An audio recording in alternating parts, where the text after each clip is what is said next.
Hello friends, स्वागत है आपका SYS क्लासेस में। और आज हम क्लास 8 का चैप्टर नंबर 1 परिमेय संख्या का MCQ कराएंगे, यानी कि मल्टीपल चॉइस क्वेश्चंस। तो यहाँ पे पहला क्वेश्चन है, -4 और 5 के बीच कितने पूर्णांक हैं। ठीक है, तो -4 और 5 के बीच कितने पूर्णांक हैं। तो -4 से लेकर के 5 तक जो है बढ़ते क्रम में सभी संख्याओं को लिख देना है।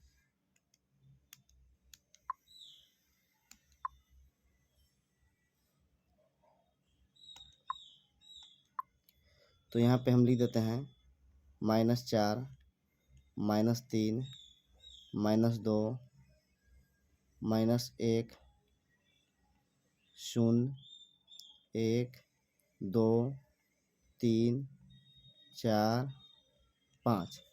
ठीक है, अब जो है -4 और 5 के बीच, तो -4 और 5 दोनों को छोड़ देंगे और बाकी सभी संख्याओं को जो है हम गिनती कर लेंगे। तो यहाँ पे गिनती करते हैं 1, 2, 3, 4, 5, 6, 7, 8। तो यहाँ पे हमारा ऑप्शन नंबर जो है 1 हो जाएगा। और इस तरह से जो है, चलिए आगे बढ़ते हैं। यहाँ पे क्वेश्चन है, 7 और 9 के बीच में कितनी प्राकृत संख्याएं हैं। 7 और 9 के बीच कितनी प्राकृत संख्याएं हैं। तो 7 से 9 तक जो है हम बढ़ते क्रम में लिखेंगे, 7, 8 और 9। ठीक है, अब जो है इसके बीच में पूछता है, तो 7 और 9 को जो है छोड़ देंगे हम और बीच वाला संख्या का गिनती कर लेंगे। तो यहाँ पे केवल 1 आ रहा है। ठीक है, तो इस तरह जो है हम ऑप्शन नंबर 2 को चुनेंगे और आगे बढ़ेंगे। यहाँ पे क्वेश्चन है, -1 और 1 के बीच का पूर्णांक कौन सा है। -1 और 1 के बीच का पूर्णांक कौन सा है। तो यहाँ पे हम लिखेंगे -1 बढ़ते क्रम में, तो -1 से बड़ा हो जाएगा 0 और उससे बड़ा हो जाएगा 1 +1, है ना। तो यहाँ पे ये और ये दोनों के बीच में पूछता है कौन सा पूर्णांक है। पूर्णांकों की संख्या नहीं, पूर्णांक पूछता है। तो पूर्णांक है यहाँ पे 0। ठीक है, तो यहाँ पे जो है ऑप्शन नंबर 3 हो जाएगा। चलिए आगे बढ़ते हैं। निम्न में से सबसे बड़ा पूर्णांक कौन सा है। सबसे बड़ा पूर्णांक यहाँ पे देखते हैं, -7 है, 5 है और 0 है और 16 है। ठीक है, तो -7 जो है ऋणात्मक है, सबसे छोटा हो जाएगा।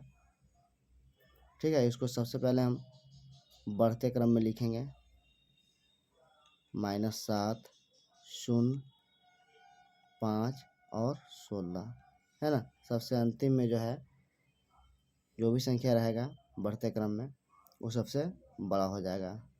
तो यहाँ पे ऑप्शन नंबर जो है 4 हो जाएगा, 16।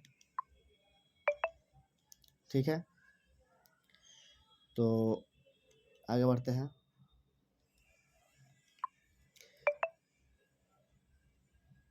पांचवा क्वेश्चन है, सबसे छोटी प्राकृत संख्या कौन सी है।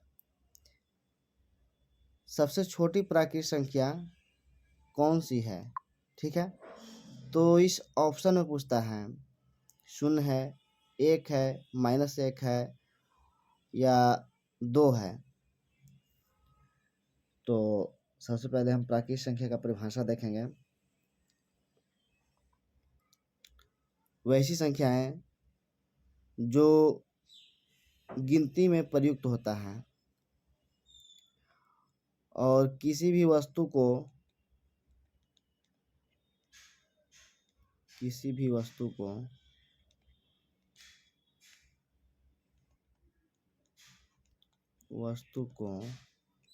गिनती करने के लिए जिन संख्याओं का इस्तेमाल करते हैं, उपयोग करते हैं, उन संख्याओं को जो है हम प्राकृत संख्या कहते हैं। तो यहाँ पे जो है सबसे छोटी प्राकृत संख्या हो जाएगा 1, ऑप्शन नंबर 2। क्योंकि हम किसी भी वस्तु को गिनती करते हैं तो 1 से शुरू करते हैं। तो यहाँ पे ऑप्शन नंबर 2 हो जाएगा। और आगे बढ़ते हैं। ठीक है,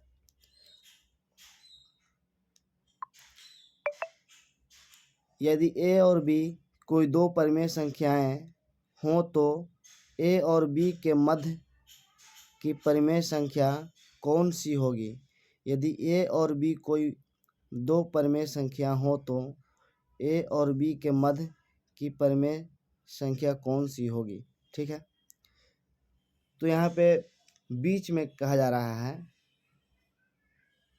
इस तरह से, a यहाँ पे है और b यहाँ पे है, तो बीच में क्या होगा? ठीक ना, बीच वाला पॉइंट में क्या होगा? तो मान लीजिए कि हमें 2 और 4 के बीच वाला संख्या निकालना है। यहाँ पे क्या होगा? तो इसको हम क्या करेंगे, इसको जो है हम 2 और 4 को जोड़ देंगे और 2 से भाग दे देंगे, बराबर 6/2 आ जाएगा और 3 आ जाएगा। ठीक ना, और इस तरह से 2 और 4 के बीच में 3 हो जाएगा। ठीक ना, यानी कि a और b को जोड़ करके 2 से भाग दे देना है तो उसके बीच की परिमेय संख्या निकल जाएगा, है ना। तो इस तरह से इसका ऑप्शन हो जाएगा ऑप्शन नंबर 2। तो चलिए आगे बढ़ते हैं।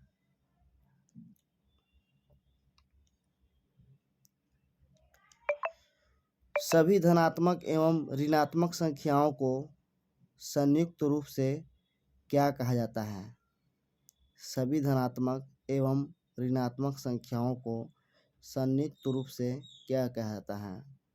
अगर धनात्मक संख्याएं जैसे 3, 2, 1 है ना, और ऋणात्मक संख्याएं -1, -2 तथा -3 है।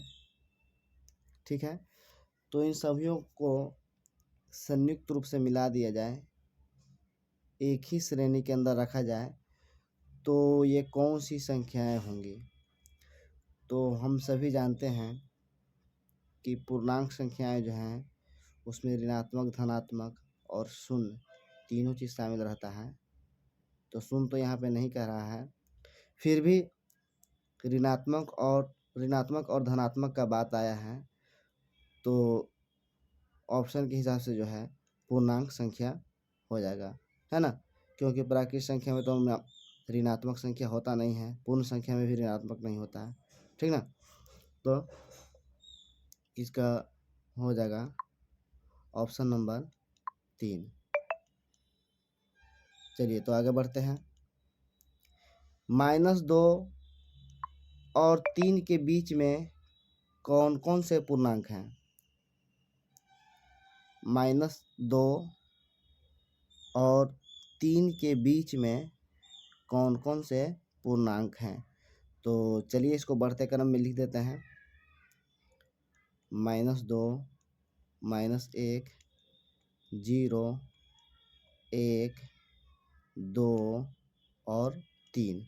ठीक है, तो -2 और 3 ये दोनों को छोड़ करके जो भी संख्याएं हैं, जो भी पूर्णांक हैं, वो सब -2 और 3 के बीच में आएगा। तो -1 हो जाएगा, 0 हो जाएगा, 1 हो जाएगा और 2 हो जाएगा। इस तरह से यहाँ आंसर हो जाएगा ऑप्शन नंबर 2। ठीक है, चलिए आगे बढ़ते हैं। सबसे छोटी पूर्ण संख्या कौन सी होती है? सबसे छोटी पूर्ण संख्या कौन सी होती है? तो हम सभी जानते हैं पूर्ण संख्या की परिभाषा से कि प्राकृत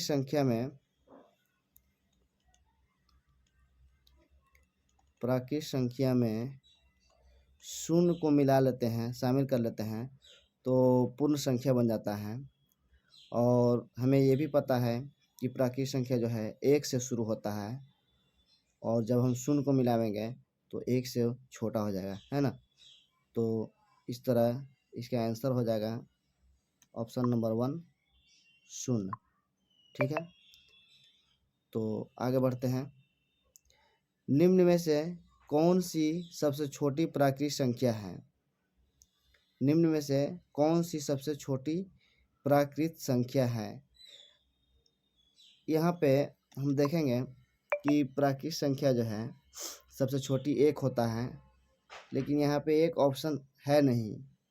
तो इसका मतलब है कि इस ऑप्शन में से आपको बताना है 5, -2, 3 और 10। इसमें से आपको बताना है कि सबसे छोटी प्राकृत संख्या कौन है। तो इन सभी को हम सबसे पहले जो है बढ़ते क्रम में सजा लेते हैं, -2, 3, 5 और 10। तो यहाँ पे -2 को देखना है कि ये जो है पूर्णांक संख्या में आता है। प्राकृत संख्या में कोई भी माइनस वाला, ऋणात्मक वाला संख्या नहीं होता है। प्राकृत संख्या में जो है सभी धनात्मक संख्या होती है। ठीक है, तो यहाँ पे जो 1 से शुरू होती है, लेकिन यहाँ पर जो है 3 से शुरू हो रहा है। ठीक है, 3, 5 और 10। तो 3, 5 और 10 में सबसे छोटी संख्या है 3। ठीक है, तो इस तरह से जो है इसका ऑप्शन नंबर 3 हो जाएगा आंसर में।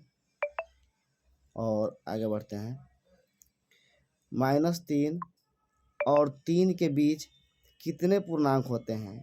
-3 और 3 के बीच कितने पूर्णांक होते हैं?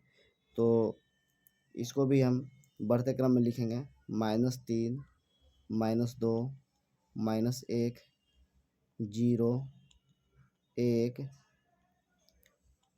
2, 3।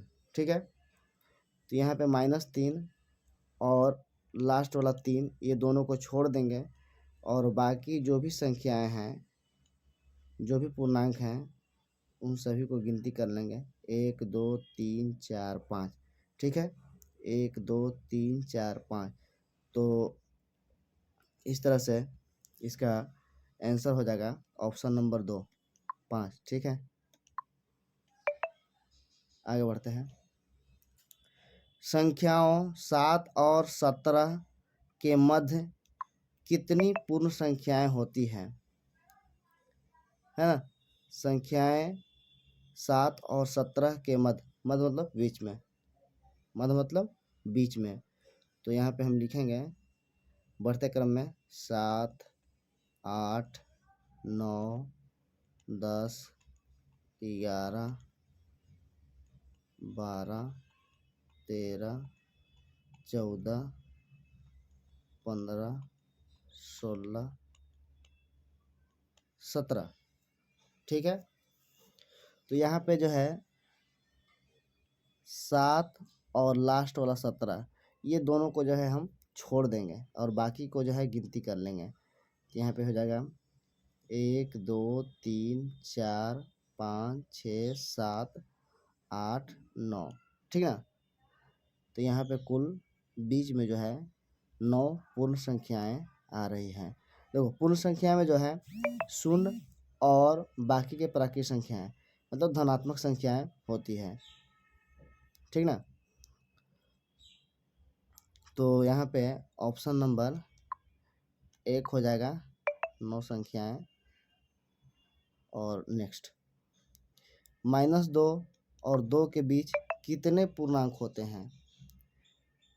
तो -2 -1 0 1 और 2, ये -2 से 2 की ओर जो है बढ़ते क्रम में लिख दिए हैं। तो -2 और 2 को छोड़ देते हैं तो बाकी बचता है -1 0 और 3। ठीक है, ये 3 पूर्णांक हैं जो -2 और 2 के बीच में हैं। तो इस तरह से जो है इसका ऑप्शन हो जाएगा ऑप्शन नंबर 3। नेक्स्ट, प्राकृत संख्याएं कितनी होती हैं? प्राकृत संख्याएं कितनी होती हैं? तो इसका आंसर हम देखते हैं। देखिए, प्राकृत संख्या जो है 1 से शुरू होती है और 1 से शुरू होने के बाद जो है उसको लगातार जो है हम 1 जोड़ते जाते हैं और वो जो है बढ़ते जाता है। तो यहाँ पे अगर 2 हम लेके चलेंगे तो ये गलत हो जाएगा, क्योंकि 2 प्राकृत संख्या का मतलब है 1 और 2, उसके बाद 3 नहीं, है ना। तो 3 भी प्राकृत संख्या है। इसी तरह इसको 10 को लेके चलेंगे तो ये भी 10 के बाद 11 आता है, ये भी गलत हो जाएगा। और ये भी 9 के बाद 10 आता है तो गलत हो जाएगा। यहाँ पे हो जाएगा अपरिमित संख्याएं, क्योंकि कितना भी हम प्राकृत संख्या लिखते हैं, जैसे मान लीजिए कि 999 है, ठीक ना। अगर बच्चा के दिमाग में ये जाए कि 999 जो है सबसे बड़ा होता है, तो इसका मतलब है कि ये जो है लिमिट हो गया, ठीक ना, यहीं तक संख्याएं होती हैं। लेकिन ऐसा नहीं है। प्राकृत संख्या जो है इसमें अगर हम 1 जोड़ देंगे तो ये 1000 हो जाएगा, ठीक ना। तो ये 1000 भी बड़ा नहीं है, ये भी इसमें 1 जोड़ कर 1001 कर सकते हैं। तो इस तरह से जो है अपरिमित रूप से प्राकृत संख्याएं बढ़ती रहती हैं, 1 जोड़ जोड़ करके, है ना। किसी भी प्राकृत संख्या को लेंगे, अगर उसमें 1 जोड़ेंगे तो फिर वो 1 बढ़ जाएगा, है ना। इस तरह से जो वो अपरिमित संख्याएं हो जाएंगी। तो यहाँ पे ऑप्शन नंबर 3 हो जाएगा। नेक्स्ट, निम्न में से सबसे बड़ी पूर्ण संख्या कौन सी है? निम्न में से, ठीक ना। तो यहाँ पे हम सबसे पहले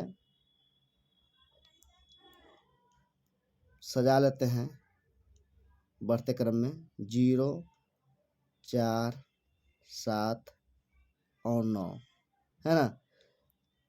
पूर्ण संख्याएं जो है 0 से शुरू होता है, 0 से शुरू होता है, ठीक ना। और लास्ट में जो है ना अपरिमित या अनंत तक जाता है, ठीक ना। तो यहाँ पे सबसे बड़ा जो है बढ़ते क्रम में सबसे लास्ट वाला संख्या जो है 9 है। तो इस तरह से इसका आंसर हो जाएगा 9। ऑप्शन नंबर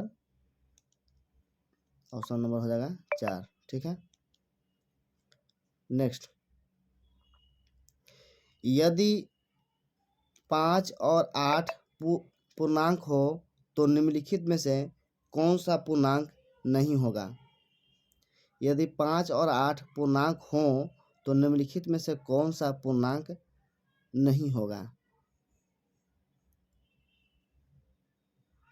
है ना। तो चलिए देखते हैं। 5 + 8 ये हो जाएगा 13। 13 क्या है? धनात्मक संख्या है और पूर्णांक में धनात्मक संख्या आता है।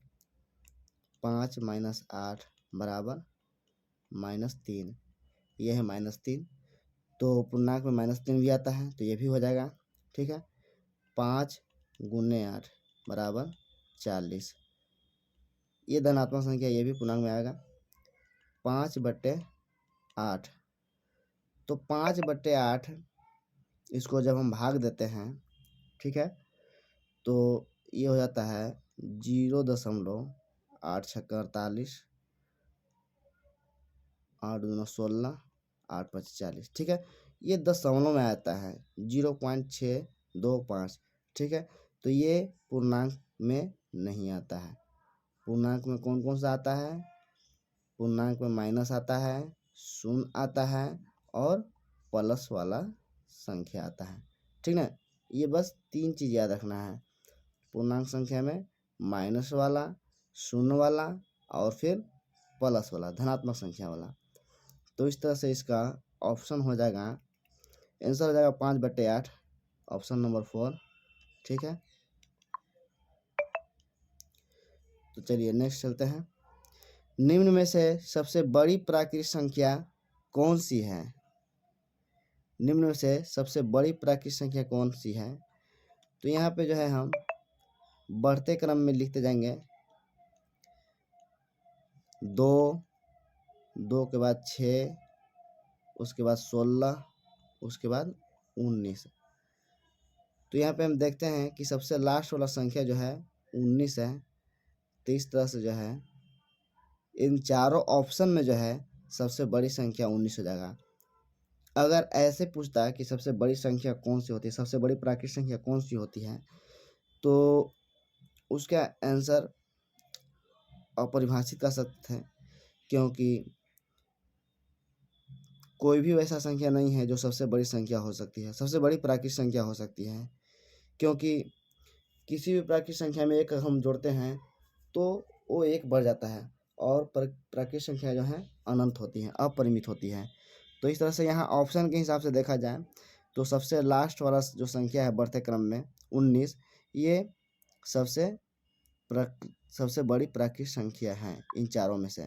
ठीक है, तो इसका ऑप्शन नंबर 4 हो जाएगा। तो चलिए नेक्स्ट चलते हैं। P/Q एक परिमेय संख्या है यदि P बराबर 0, Q बराबर नहीं 0, P बराबर Q बराबर 0। तो चलिए सबसे पहले हम परिमेय संख्या का परिभाषा जान लेते हैं। ऐसी संख्या जिसे P/Q के रूप में लिखा जा सके, ठीक ना, जहाँ Q बराबर 0 ना हो, है ना, Q इज इक्वल नॉट 0, ठीक ना। तो यहाँ पे P बराबर 0 लिख रहा है और Q बराबर नहीं 0, है ना, तो यही आंसर हो जाएगा, है ना। P बराबर 0 हो सकता है लेकिन Q बराबर 0 कभी नहीं होगा, है ना। जैसे में 0/1, है ना, ये परिमेय संख्या हो सकता है, लेकिन 1/0 अगर हम कहेंगे तो ये परिमेय संख्या कदापि नहीं होगी, क्योंकि इसका जो बेस है, थ्योरी जो है वो कहता है कि Q बराबर 0 नहीं, है ना, तो नीचे वाला 0 कभी नहीं रहेगा, ठीक ना, परिमेय संख्या में, और ऊपर में 0 दे सकते हैं P बराबर। तो इसका ऑप्शन नंबर ए हो जाएगा सही। और नेक्स्ट, दो परिमेय संख्याओं का गुणनफल सदैव कौन सी संख्या होती है? दो परिमेय संख्याओं का गुणनफल सदैव कौन सी संख्या होती है ना। तो सबसे पहले हम दो परिमेय संख्याएं लेंगे, ठीक ना। जैसे में हम -3/4 और गुने 2/5, ठीक है। तो ये दोनों संख्याएं जो हैं परिमेय संख्या हैं, इनका जो है गुणनफल निकालना है ना। तो 2 से 2 कट जाएगा, ठीक ना, एक बार में। तो -3 एकम -3 हो जाएगा और बट्टे 5 दूनी 10 हो जाएगा, है ना, -3/10। तो ये क्या है, ये संख्या है P/Q के रूप में, है ना। तो ये परिमेय संख्या हो जाएगा, है ना। एक और उदाहरण लेते हैं। -3 गुने 2 बराबर -6 है ना। तो -6 को जो है -6/1 लिख सकते हैं। या एक और लेते हैं, जैसे में 2 गुने 3 ले लेते हैं तो ये 6 हो जाएगा। इसको भी 6/1 के रूप में लिख सकते हैं। तो ये सभी परिमेय संख्याएं प्राप्त हो रही हैं। तो इस तरह से हम कह सकते हैं कि दो परिमेय संख्या का गुणनफल जो है सदैव एक परिमेय संख्या ही होता है। तो इसका आंसर हो जाएगा परिमेय संख्या, ऑप्शन नंबर 2। तो यहाँ पे नेक्स्ट क्वेश्चन है, पूर्णांक किस संक्रिया के अंतर्गत संविलित नहीं होते हैं? पूर्णांक किस संक्रिया के अंतर्गत संविलित नहीं होते हैं? तो चलिए इसको समझते हैं। सबसे पहले जो है योग के रूप में लिखा हुआ है। तो यहाँ पे हम कोई दो पूर्णांक लेंगे, हम 2 और 3, इन दोनों को जोड़ देंगे तो 5 प्राप्त होता है। ठीक है, तो 2 और 3 जोड़ने पे 5 प्राप्त होता है। ये 5 क्या है? ये एक पूर्णांक संख्या है। ठीक है, 2 और 3 जोड़ते हैं तो 5 प्राप्त होता है, और 5 क्या है? एक पूर्णांक संख्या है। और चलिए यही दो संख्याओं को जो है हम व्यवकलन करते हैं तो यहाँ पे -1 प्राप्त होता है। ये -1 भी क्या है? एक पूर्णांक है। अगर भाग के रूप में हम देखते हैं तो 2/3 हो जाएगा, और यहाँ पे हम जब भाग देंगे तो 0.6 आएगा, है ना। 3 × 6 = 18, 3 × 6 = 18, इस तरह से। तो ये क्या है? ये पूर्णांक है? नहीं है। पूर्णांक संख्या में जो है -0 और प्लस वाला संख्या आता है ना। ऋणात्मक संख्या, शून्य और धनात्मक संख्या, ये तीनों का संयोजन होता है। तो यहाँ पे भाग के रूप में जो है पूर्णांक संख्या प्राप्त नहीं हो रहा है। जब दो पूर्णांक संख्याओं को भाग करते हैं तो पूर्णांक संख्या प्राप्त नहीं होता है।